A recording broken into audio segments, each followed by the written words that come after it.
With this story, what we've been suggesting is that between Stark and everything that the Strategic Scientific Reserve is doing, at Hydra, there was this secret arms race, and that both were working on advantages to help them win the war. We wanted weapons that felt like they were made out of the materials available at the time, but because Skull had access to the cube, he was able to infuse them with energies that were not available at the time. We didn't want to feel like a spaceship had crashed in the middle of World War II. We wanted to feel like that just might have been able to exist. And with the resources that Hydra had and sort of these secret advanced weapon designs powered by the cube, you believe that they could exist. So that served as our inspiration. Obviously, looking at through the comics, looking at all the old designs and modernizing them, you come out with pretty astounding designs. All the Hydra stuff, the cars and the motorcycles and the guns and all their weaponry it's amazing. Well, what's wonderful is it's set in that era, but it still feels very futuristic. So you're seeing these creations, these submarines that would never have been thought of. You're looking at different types of metal and guns in battle. All those designs are based on practical designs of that era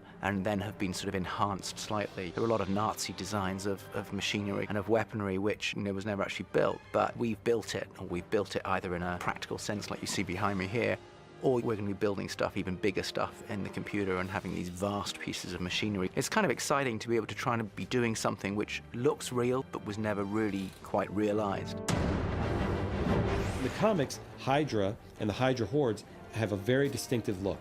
Sort of a green and yellow, a strap that makes an H. They lift their hands up, they've got these goggles on. And we were doing Hydra. We didn't want to run from that. And coming up with a design that not only looked cool, but looked believable and that they could fight it. And they were very specific in size. They had to be over 6 foot tall, they had to be a certain weight, they had to look impressive. When you see 50 of these Hydra soldiers dressed in costume, you run for the hills. Hydra guards. They have these Hydra-powered guns, and it's all based on this cube energy. So we had this blue cube technology trying to get that to work in our world. We created 5 blue cube weapons, and these are all totally bespoke, and each one of them has blue pulsing light out. Then we had to get movement into them. You will be punished for your insolence. You will be brought before the Führer himself! The versions that are on the tanks, we had to create them so they're something like 8 feet long, so they're quite substantial, quite large cannons. Daniel Simon was our vehicle designer. He had some great ideas and his beautifully elegant machinery. So everything that Hydra has designed has a Hydra touch, and it's very, very sleek. So each vehicle had to reflect a certain evilness and aggressiveness, yet be kind of elegant and seductive at the same time. This car has 6 wheels. There's a reason for it. It's just pure traction. When Schmidt wants to go off-road, he has to be able to go off-road. He has to look elegant on a parade, yet go to the fields. And there were cars like that. Mercedes developed the G4, which had 6 wheels. So we always look for something truthful. Designing a car for a film that actually looks like that could be built, yet it's so out there, like the size. I mean, this is 25 feet long car. This is like 10 feet longer than a normal car. And you have to know that half a foot in the automotive world is crazy. It's like so much, and we're like almost double as long as that. So you can easily look ridiculous with your design. You can definitely not take a classic car and blow it up to the size. It would look completely wrong. The width of the cockpit, the steering wheel, certain things that interact with the driver that are visual key elements, they don't grow with it. And balancing this, that was the biggest fun. Get here!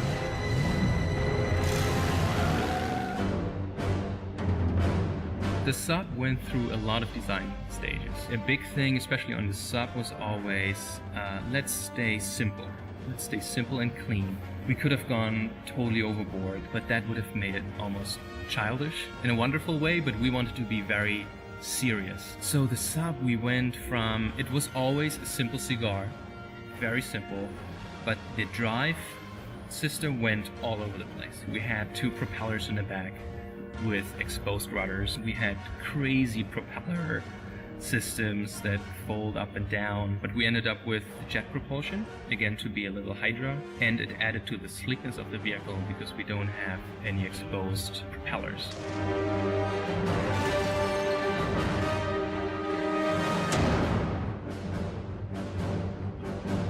This is World War II of the Marvel Universe. where super soldier programs are going on, where Hydra is tapping into these incredible sources of power, creating these vehicles and these weapons far beyond anything that we've seen before, but done in a way that, that feel period appropriate and I hope sort of frightening. It's an astounding, talented group of people coming together under the vision of Joe Johnston to create these really, really iconic motorcycles, tanks, weaponry that Hydra are using. People will have never quite seen the villains we have here, the planes, heightened levels of technology, all coming together to form something very new and very special.